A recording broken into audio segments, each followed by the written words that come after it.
하나님의 세 가지 금지 명령이라는 제목으로 말씀을 나누겠습니다. 여수 예양원에 가면 예양원 교회가 있습니다.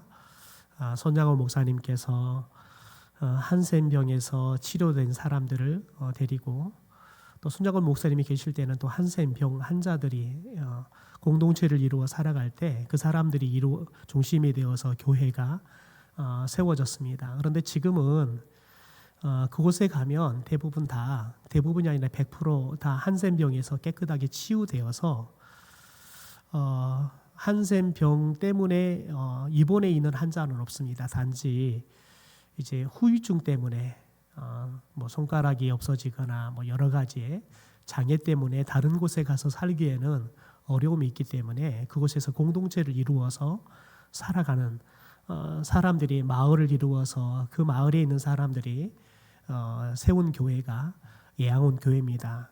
그런데 제가 청년 시절에 순천노회, 여수노회 이렇게 청년들이 같이 연합으로 행사들을 참 많이 했습니다. 그런데 어느 날 보니까 이 예양원 교회가 청년들이 교회 차가우를 타고 오는데 교회에 이름이 바뀌었어요. 성산교회라고. 그래서 궁금해서 아니 갑자기 왜 예양교회가 성산교회로 이름을 바뀌었느냐. 예양교회가 사람들에게는 다 유명해서 잘 아는데 그랬더니 그렇게 설명을 하는 거예요. 청년들이 예양원 교회 청년들이라는 것 때문에 여러 어려움을 겪었다는 거예요. 결정적으로 그렇게 이름을 바꾸게 됐던 스토리가 있는데 한 청년이 믿음의 가정에 이제 결혼을 해서 양가 집안이 이제 상견례를 한 거예요. 그러니까 특별히 저쪽의 집안도 예수를 믿는 집안이고 또 이쪽 집안도 예수를 믿는 집안이니까 만나서 이제 상견례를 하고 교회를 어디 다니는지 묻고 하는 거죠. 그런데 이 집안에 있는 사람들이 이제 뭐 할아버지 때, 그것도 진조 할아버지 때 이제 한센병이 있어서 다 치료되고 이미 할아버지나 아버지나 한센병이 없는 건강한 사람들인 거예요. 그러나 거기에서 이제 집안 사람들이 다 삶의 터전을 일구고 살아가니까 아버지가 떠나지 않고 그곳에서 살아가고 또 아버지가 또 많은 사람들이 어려우니까 내가 우리 고향교회, 우리 고향의 사람들을 좀 도우며 살아야겠다. 그런 좋은 의미로 그 지역을 떠나지 않고 교회를 섬겼던 거죠. 그런데 상견례 자리에서 이제 저희는 어디 교회 다닙니다. 그렇게 인사를 했더라는 거예요.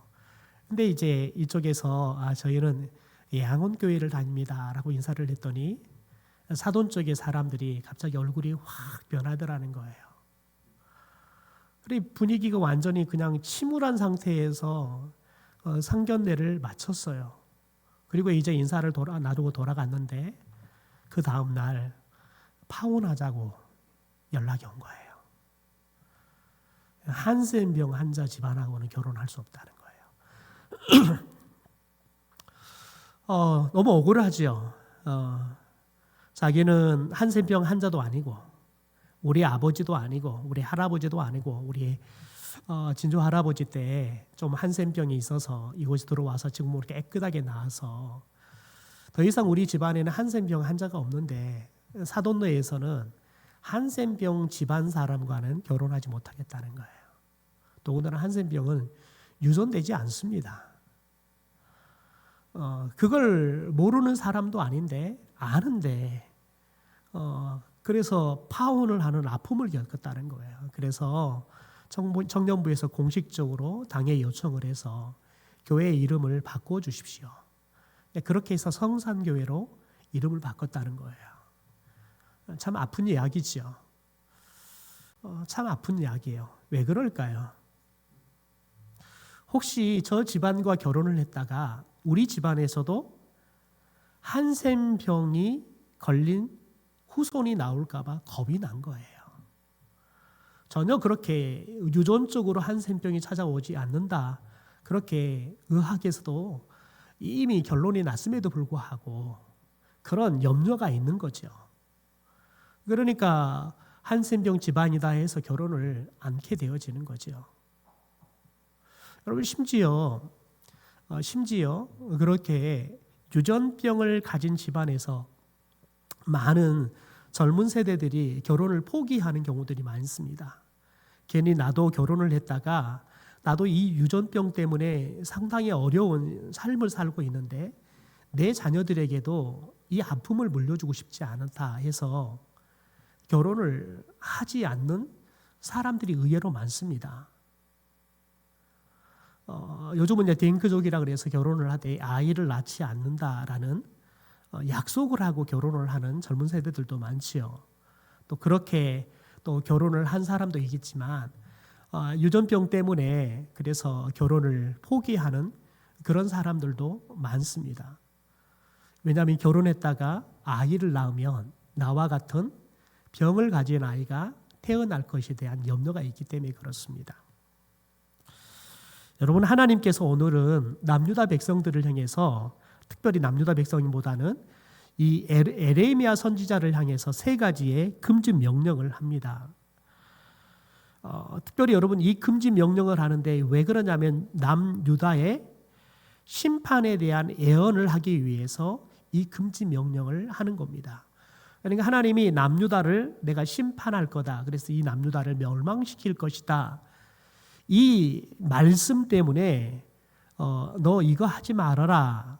이 세 가지 명령을 금지 명령을 주시는 겁니다. 첫째 1절부터 4절인데요. 결혼과 출산 금지 명령입니다. 하나님께서는 유다 땅에서 낳은 자녀들이나 그들을 낳은 부모들이 죽을 거고 그래서 그들을 위해 슬퍼하거나 그 시체를 매장해 줄 사람이 없어서 그 시체들은 새나 들짐승들이 먹어서 그 새와 들짐승의 밥이 될 것이다 라고 말씀합니다. 다시 말해서 온 유다 사람들이 죽게 되는 심판이 이르게 될 것이다. 하나님의 심판의 말씀이 있는 겁니다. 이런 재앙이 닥칠 때 만약에 결혼해서 가정을 이루고 아내와 자녀들이 있다고 생각해 보십시오. 가정이 있다는 것이 여러분 이때 에레미야 선지자에게 얼마나 큰 고통이 되겠습니까? 에레미야는 하나님을 잘 섬겼기 때문에 에레미야의 가정은 망하지 않고 보존될 수도 있습니다. 하지만 남유다가 멸망을 당한다면 이 남유다 사회의 일원이었던 에레미야의 가족도 죽임을 당할 수밖에 없습니다. 여러분 전쟁이 났는데 전쟁이 나서 포탄이 날아다니는데 우리는 예수 잘 믿는 집안이니까 포탄이 예수 잘 믿는 집안이라고 피해 다닙니까? 아닙니다. 포탄은 예수 잘 믿는 집안인지 아닌지 구별하지 못합니다. 그냥 마구잡이로 떨어지는 거죠. 똑같습니다. 바로 그런 이유로 하나님께서는 에레미야에게 결혼하지 말아라 라고 지금 명령하는 겁니다. 결혼하지 말아라 그러니까 동시에 출산도 하지 말아라 라고 말을 하는 거예요. 여러분 그러나 그 이유가 어떠하든지 에레미야는 하나님의 말씀에 하나님의 특별히 명령에 순종해야 했습니다. 왜 그렇습니까? 그것은 그가 하나님의 말씀의 종으로서 주님의 말씀을 전할 뿐만 아니라 백성들이 그 말씀에 전폭적으로 순종할 수 있도록 백성들을 믿음으로 끌어야 합니다. 여러분 그런데 생각해 보십시오. 정작 에레미야 자신이 이스라엘 백성들에게 하나님께서 이제 우리 남유다를 멸망시킵니다. 여러분 이 메시지를 전해요. 그런데 멸망시킨다 그래놓고 에레미야 자기는 그냥 앞으로 삶의 태평성대를 이룰 것처럼 편안하게 결혼하고 아이를 낳고 산다고 생각해 보십시오. 그러면 이스라엘 남유다 백성들이 에레미야의 삶을 보고 에레미야가 전하는 메시지를 믿을까요? 안 믿습니다. 그래서 하나님은 에레미야 선지자의 메시지와 에레미야의 삶이 이질적이지 않고 하나님이 전하는 그 심판의 명령을 전하는데 그 에레미야의 삶이 그 심판에 아주 중요한 믿을 수 있는 배경이 될 수 있도록 하기 위해서 결혼도 금하고 출산도 금해라라고 이야기를 한 거지요. 여러분, 하나님은 저와 여러분에게 말씀을 줄 때, 특별히 저와 여러분에게 하나님의 백성이고 하나님의 말씀을 따라 살아가야 할 하나님의 말씀의 사람이기 때문에 그냥 우리에게 내가 전하는 말씀만 잘 전해라 라고 말하지 않습니다. 여러분, 저와 여러분이 하나님은 우리를 사랑하시는 분이십니다 라고 메시지를 전하고 정작 내가 사랑하지 않는다면 여러분, 누가 내가 전하는 하나님은 사랑이십니다, 하나님은 우리를 사랑하십니다 라고 전하는 그 하나님의 말씀을 믿겠습니까? 야, 진짜 하나님이 사랑이다 그러면 니부터 좀 사랑 좀 해라. 뭐 그렇게 여러분 사람들이 비웃지 않겠습니까? 하나님은 살아계셔서 지금도 우리와 함께 하십니다. 우리가 그렇게 말씀을 전하고 정작 내가 살아가는 일상은 하나님이 없는 삶처럼 살아간다고 생각해 보십시오. 그러면 누가 여러분 우리가 하나님이 살아계신다, 그 하나님이 날마다 우리와 함께 하신다라고 말하는 그 말씀을 누가 믿겠습니까? 믿지 않지요. 여러분, 하나님은 저와 여러분의 삶이 말씀을 따라 살아가는 사람, 특별히 말씀을 증거하는 여러분 모든 민족에게 저와 여러분의 이 십자가의 복음을 전해야 할 사명을 주셨는데, 여러분 저와 여러분이 이 십자가의 복음을 전하기 이전에 이 십자가의 복음에 합당한 삶을 살아가야 하는 거예요. 그럴 때 여러분 우리가 전하는 메시지가 그게 다른 사람에게 신뢰를 주는 겁니다. 다른 사람에게 정말 그렇구나, 삶을 통해서 이 메시지에 대한 확신을 주는 거죠. 그래서 저와 여러분이 하나님의 말씀대로 살아간다는 것은 때로는 다른 사람 누구나가 누리는 결혼을 금지해야 되고, 때로는 자녀를 낳는 다른 사람들이 누리는 일상의 복들을 포기해야 될 수도 있습니다. 두 번째 하나님께서 금한 것은 뭐냐면 5절부터 7절에 상가, 장래가 난 상가 방문과 가서 애곡하는 것을 금지하는 명령을 줍니다. 장차 재앙이 임해서 남유다의 모든 가정이 초상집이 될 것이기 때문에 초상집을 찾아갈 필요가 없다는 거예요. 유다는 하나님의 심판으로 말미암아 모든 사람들이 평안과 안식을 상실한 엄청난 재앙을 당하게 될 것이기 때문입니다. 초상을 당하여 상을 치르는 가정에 방문하는 것은 슬픔을 당한 유족들을 위로하기 위해서 가는 거지요. 하지만 온 나라가 다 멸망해서 다 죽습니다. 모든 집들이 다 초상집입니다. 여러분, 그러면 누가 누구를 위로하겠습니까? 다 초상집인데요. 여러분, 누가 누구에게 평안을 빌어줄 수도 있겠습니까? 오늘 본문은 바로 이 사실을 우리에게 말해주고 있는 겁니다. 하나님께서는 에레미야에게 상가를 방문하여 애곡하지 말라라고 명령하면서 그 이후로 나의 평강을 빼앗겠다라고 말씀합니다. 여러분, 에레미야조차도 하나님께서 평강을 하나님이 이스라엘 백성들에게 주는 평강을 내가 빼앗아 버릴 거니까 가지 말라는 거예요. 여러분 생각해 보십시오.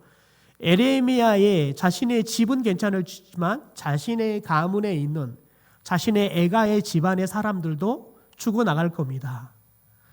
여러분, 나는 하나님 잘 믿어서 우리 집은 괜찮을 수 있어요. 그런데 우리 집안의 사람들, 우리 친가 쪽으로, 외가 쪽으로 집안의 사람들은 다 슬픔을 당할 거란 말이죠. 하나님이 주셨던 그 평안을 하나님이 내가 다 빼앗아 가볼 것이다 라고 이야기를 해요. 그러니 생각해 보십시오.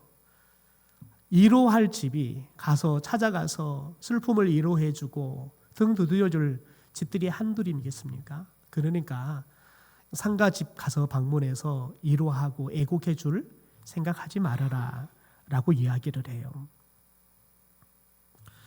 여러분, 그러니까 우리가 일상생활 속에서 누군가의 아픔을 들여다볼 수 있고 가서 그 아픔을 위로할 수 있다는 것은 여러분, 내가 그 사람을 들여다볼 수 있는 여유가 있다는 거예요. 오늘 말씀으로 한다 그러면 하나님의 평강이 아직 나에게는 있다는 거예요. 여러분, 그런데 하나님께서 에레미야 선지자에게 지금은 너가 그런 상태이지만 앞으로 내가 너희들에게 줬던 평강을 빼앗아 버릴 것이다. 그러니까 에레미야의 너도 그 평강이 없을 것이고 너에게도 슬픔이 찾아올 거라는 거예요. 그러니까 너도 누군가의 위로가 필요한 사람이 되지, 누군가의 상가를 찾아가서 위로해주고 대신 애곡해줄 수 있는 그런 상황이 오지 않게 될 거라는 거예요. 보니까 오늘 아침에 뉴스 보니까 그러더라고요. 우리나라 사람들이 결혼식을 하는데 비용으로 한 2,300 정도를 지출한다더라고요. 결혼식을 하는 시계만. 강남은 지방보다는 한 3배 정도 더 많은 지출을 한다 그러더라고요. 여러분 생각해 보십시오. 우리 젊은 세대들이 결혼을 해서 대학을 졸업하고 직장 취업해서 돈을 벌어서 결혼하는데 그 많은 금액들이 과연 열심히 돈을 벌어서 모아서 할 수 있는 청년들이 과연 몇이나 될까요? 많지 않습니다. 실은 그건 결혼식에만 들어가는 거지 다른 것까지 다 한다 그러면 억대가 들어가는 거죠. 여러분, 그런데 왜 우리는 말이 되지도 않는 그런 결혼의 문화를 우리는 만들고 살고 있을까요? 이유는 간단합니다.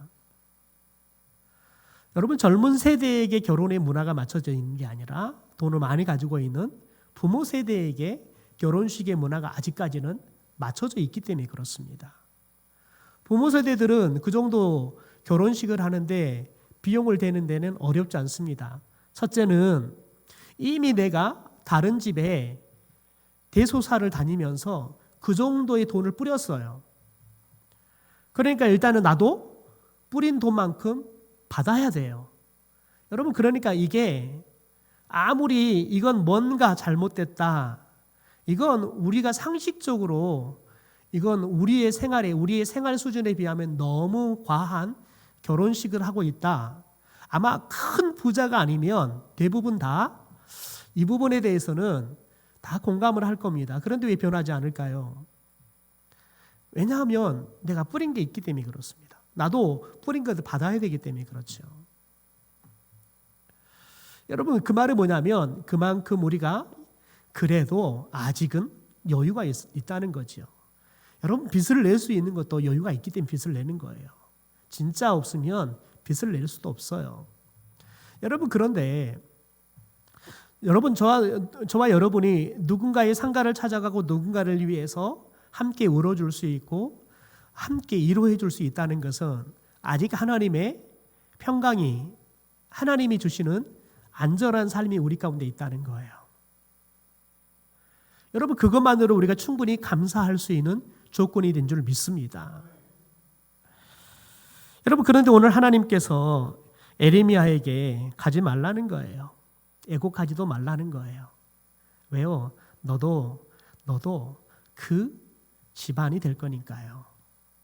누가복음 12장에 보면 대표적인 한 사람이 등장하는데 바로 이름은 등장하지 않고 부자라고 하고 등장합니다. 풍년이 들어서 자신이 가지고 있는 창고에 다 쌓고도 남을 만큼 많은 수확을 했습니다. 그러니까 새로 창고를 더 지어가지고 거두었던 추수했던 것들을 다 그 새로 중축한 창고에다가 다 쌓고 이렇게 이야기를 합니다. 또 내가 내 영혼에게 이르되 영혼아 여러 해 쓸 물건을 많이 쌓아두었으니 평안히 쉬고 먹고 마시고 즐거워하자. 여러분, 그런데 생각해 보십시오. 지금 이 부자는 이렇게 창고에 가득 싸는데 얼만큼 많냐면 여러 해 쓸 물건이래요. 얼만큼 많이 쌓아놨으면 여러 해 동안 일하지 않고도 먹고 살 수 있을 만큼 가득 쌓아놨대요. 그러니까 이제 뭐라고 말하냐면 평안히 쉬고 먹고 마시고 즐거워하자. 여러분 지금 이 사람이 평안을 누리고 있습니까? 아닙니다. 편안히 쉬고 그랬는데 하나님이 데려가서 평안히 쉬지를 못해요. 여러분 먹고 마시고 즐거워하자 그런데 하나님이 그날 저녁 데려가 버려서 먹고 마시며 즐거워하지 못해요. 그래서 하나님이 이 부자를 뭐라고 말하냐면 어리석은 자라고 말해요. 여러분 하나님이 오늘 이 어리석은 자의 이야기를 하면서 너가 이 어리석은 자가 아니야? 라고 우리에게 묻는 거예요. 여러분 우리는 하나님이 지금 우리에게 주신 평안함을 누리지 않고요. 이 평안함을 허비해요. 왜요? 편안히 눕고 먹고 마시며 즐거워할 내일을 위해서요. 여러분 그런데 내일이라는 시간을 그 시간이 여러분 내게 될 것이라고 누가 장담해요? 아무도 못합니다. 아무도 못합니다. 여러분 그런데 우리가 내일이라는 시간 평안하게 눕고 먹고 마시며 즐거워할 내일이 내 시간이 될 거라고 생각하는 것이 어리석다는 거예요. 여러분 그래서 우리가 지혜롭게 사는 건 뭐냐면 모세의 말처럼 우리 나를 계수할 수 있는 능력을 가진 게 지혜롭다는 거예요. 여러분 모세는 그런 고백을 해요. 시편 90편에서 사람이 살면 여러분 70 살고 강건하면 80 산대요. 그런데 그 70, 80도 여러분 순식간에 날아가 버리더라는 거예요.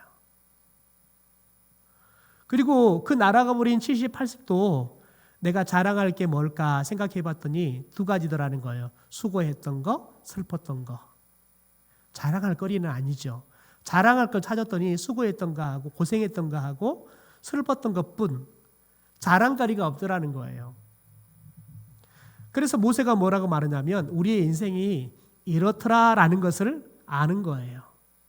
우리의 인생이 이렇게씩 날아가 버리는 거, 슬픈 일, 수고할 일, 그리고 우리의 인생이 이렇게 쉽게 끝나버린다는 것을 계산할 줄 아는 게 지혜라는 거예요. 그래서 하나님 앞에 그 지혜를 달라고 기도해요. 그러면서 모세가 또 무엇을 기도하냐면 하나님 앞으로 제 살 날 내가 지금까지 살면서 고생했던 것만큼만 앞으로 살 날 제가 즐거워하게 해 주십시오.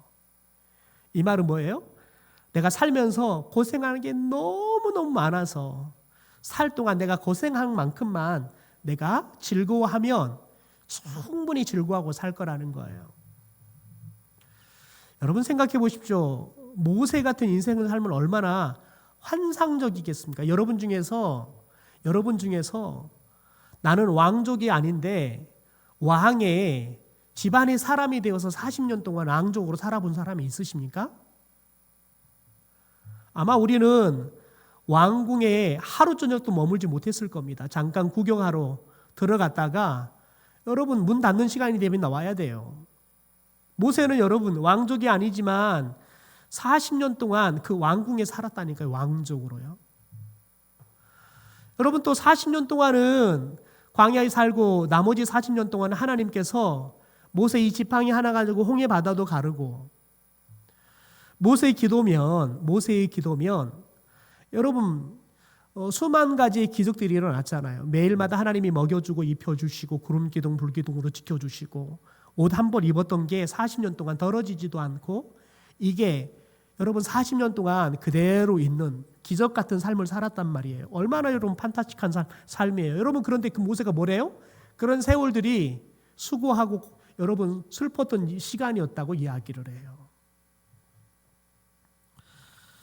여러분 저와 여러분이 살아갈 세상이 홀로 살아가기에는 어렵고 힘든 세상이에요. 그래서 하나님께서는 더불어 살아가라고 여러분 가족을 주시고 동역자를 주신 거예요. 교회를 주신 거예요. 여러분, 그런데 우리들이 하나님이 주신 그 가족이 하나님이 주시는 내게 축복이 아니라, 여러분, 내게 행복이 아니라 내 짐덩어리가 되고 나를 힘들게 하는 조건이 된다고 생각해 보십시오. 여러분, 그건 여러분 우리가 어리석은 거예요. 어리석은 자라고요.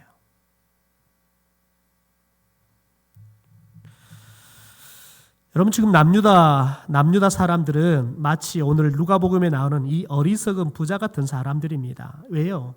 그들은 자신의 노력, 힘, 지혜로 스스로 평강을 누릴 수 있다고 생각했습니다. 그들이 농사하고 또 비를 주관한다고 하는 이방신들이 섬기는 바알을 섬기면 이 가나안 사람들처럼 자기들도 풍년을 누릴 거라고 생각했어요. 물질의 풍요를 누릴 거라고 생각했다고요. 그래서 하나님한테 한 달이 걸쳐놓고 또 이방인 사람들처럼, 가나안 사람들처럼 바알에게 한 다리를 거치고 살았단 말이에요. 하나님이 가장 싫어한 일을 하고 살았던 거죠. 여러분, 하나님이 그들에게 평강을 준다라는 것들에 대해서 그들이, 여러분, 민수기 우리가 6장에 살펴봤듯이 하나님께서 제사장이었던 아론을 통해서 이스라엘 백성들을 축복하라 그랬잖아요. 내가 너희들에게 은혜 베풀기 원하고 지키기 원하고 내가 평강 주기 원한다. 하나님이 그거 주고 싶어서 제사장들한테 그 기도 제목, 하나님이 축복해 줄 것을 기도의 제목으로 주고, 너가 이 백성들을 그렇게 축복해라, 그러면 기도하면 내가 축복해 줄 거야, 약속하셨단 말이죠.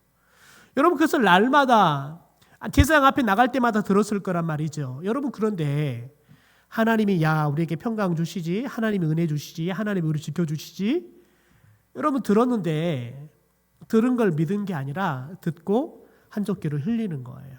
그리고는 저 이방인들이 살아가는 모습을 부러워하는 거죠. 나도 저들처럼 살아가면 저들처럼 물질적으로 풍요로울까 생각하는 거죠. 여러분, 하나님이 오늘 주시는 이 날이 평강의 날인데, 여러분, 이 부자는 그랬잖아요. 본인이 열심히 노력해서 추수해서 창고에 가득가득 몇 년 동안 쓸 것 채워놓으면 내가 편안히 쉬기도 하고 먹고 마시며 놀 것이다, 즐거워할 것이다 생각했다는 거죠. 여러분, 하나님이 우리에게 평안을 주지 않으면, 하나님이 우리에게 즐거움을 주지 않으면 여러분, 저와 여러분이 즐거워할 수 없어요. 저와 여러분이 평안할 수가 없다고요. 여러분, 지금 하나님께서 에레미야 선지자를 통해서 여러분 말씀하시는 것이, 지금 너희들이 그런 어리석은 사람이 되지 말라는 거예요. 하나님이 에레미야 선지자를 통해서 이렇게 말하는 것, 너희들에게 심판이 임할 거다. 너희들이 왜 어리석은 부자처럼 죽을 때까지 깨닫지 못하고 결국은 그렇게 너희 스스로들이 평안을 만들어 보려다가 결국은 하나님이 심판해서 데려가 버리는 거예요. 여러분, 그러면 고생했던 것들이 내게 아니라 다른 사람의 것이 되는 거지요. 여러분, 세 번째 금지 명령이 있습니다. 8절 9절에요. 잔치집 출입 금지 명령입니다. 하나님의 에레미야에게 잔치집, 곧 결혼잔치를 하는 집에도 가지 말라라고 명령합니다. 이는 앞으로 유다에는 결혼잔치가 있을 일이 없기 때문에 여러분 상징적으로 나타내기 위해 주신 명령입니다. 왜요? 다 죽어버릴 거니까요. 다 죽어버릴 건데 뭐 결혼할 사람이 어디 있어요. 그러니까 잔치집, 혼인잔치집 가지 말아라, 이 말은 여러분 실제 에레미야가 갈 혼인잔치집이 있어가 아니라 상징적으로 이야기하는 거란 말이에요. 여러분, 에레미야가 살아가고 있던 당시의 시대가 어떤 시대입니까? 어떤 시대입니까? 여러분, 남유다의 멸망이 임박한 때예요.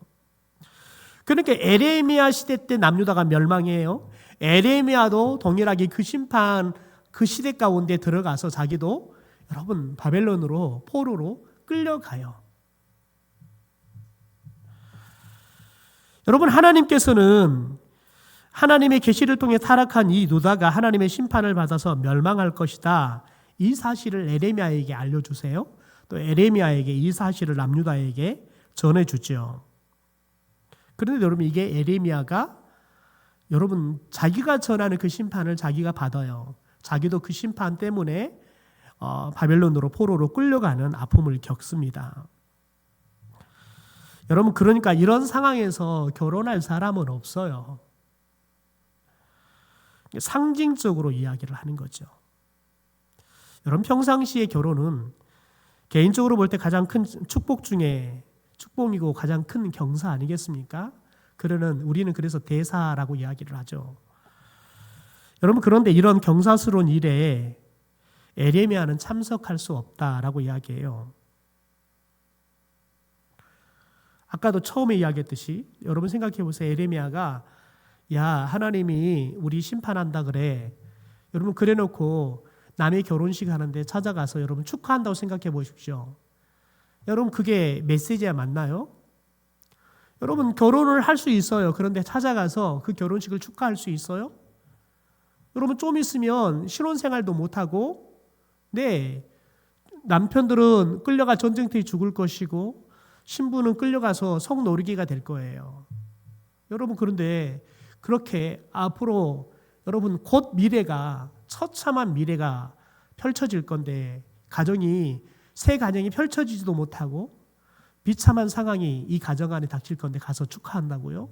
맞지도 않죠. 더군다나 여러분, 하나님의 심판이 임한다고 그래놓고 가서 축하한다? 자신이 말하는 그 심판에 대한, 여러분 심판의 긴급성에 대한 여러분 그 메시지가 희석되어지는 거예요. 여러분, 그런데 한번 생각해 보십시오. 저와 여러분은 과연 어떠냐고요. 하나님은 우리 가운데 이 시대를 살아갈 때 종말의 신앙을 가지고 살라고 이야기하죠. 왜요? 예수님께서 도둑같이 오신다 그랬어요. 여러분, 도둑이 언제 오실 줄 아시나요? 몰라요. 저도 저녁이면 와서 10시 정도 되면 교회 문을 닫아요. 그런데 어떨 때에는 어떤 분이 어쩌다 한 번씩 그런 말을 해요. 목사님, 제가 교회 왔는데 문이 잠겨 있대요. 이렇게 이야기를 해요. 그러면 어떨 때에는 그런 마음이 들어요. 그냥 교회 문 잠그지 말고 열어놓을까? 이런 생각도 들어요. 그런데 제가 집에 도둑이 한번 맞아 보니까 이거 도둑 들어오면 내일 새벽 예배도 당장 못하지. 그런 생각을 하고 나와서 잠궈요. 왜요? 여러분, 교회는 참 재밌게도요. 꼭 몇 년마다 주기적으로 도둑이 꼭 오게 돼 있어요. 왜냐하면 교회에는 고가의 악기들이나 마이크들 이런 게 있기 때문에 그렇습니다. 저희 교회에 있는 마이크들만 하더라도 고가입니다. 우리 쓰고 있는 저 무선 마이크 하나가 100만 원이 넘습니다.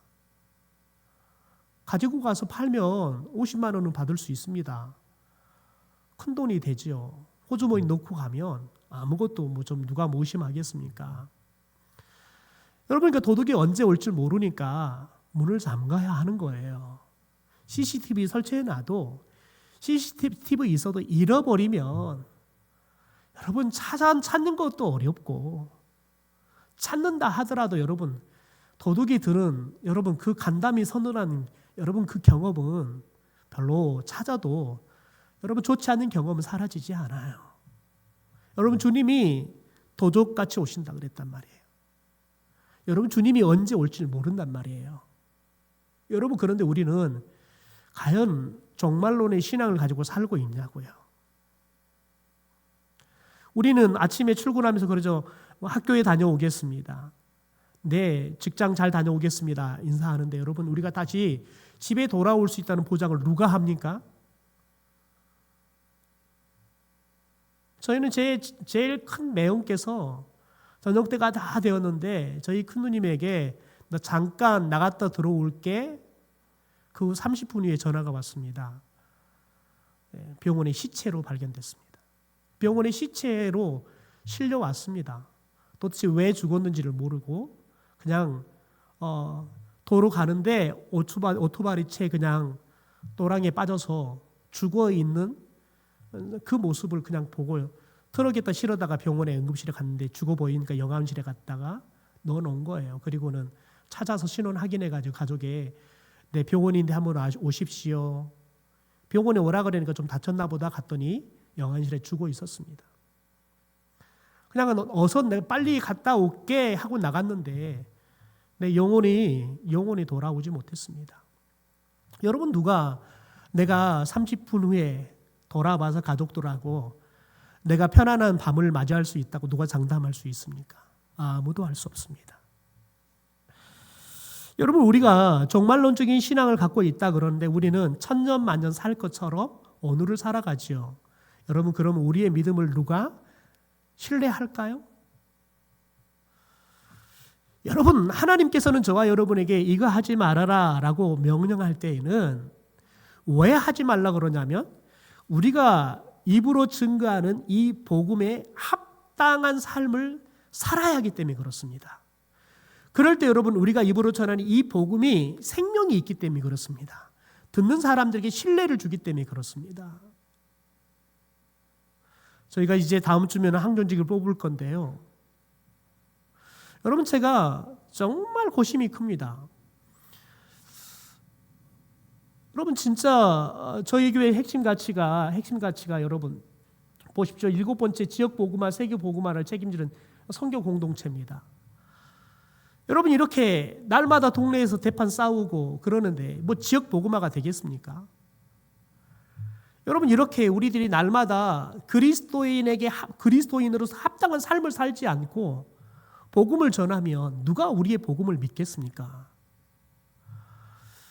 여러분 그래서 우리가 심각하게 고민해야 돼요. 여러분 이건 누구 잘못이 아니라 여러분 그 한 사람의 잘못은 곧 교회의 잘못이에요. 왜? 우리는 같은 지체니까요.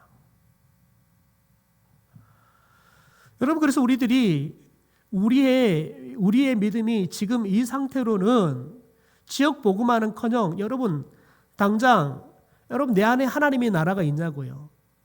우리 구암교회 안에 하나님의 나라가 있냐고요. 여러분 생각해 보세요. 제가 간간히 생각해 보니까요. 우리 구암교회 하나님 예수님께서 오시면서 우리에게 하나님의 나라를 가져오셨다는데 여러분 우리 구암교회가 하나님의 나라라 그러면 여러분 이런 나라 가고 싶으시나요?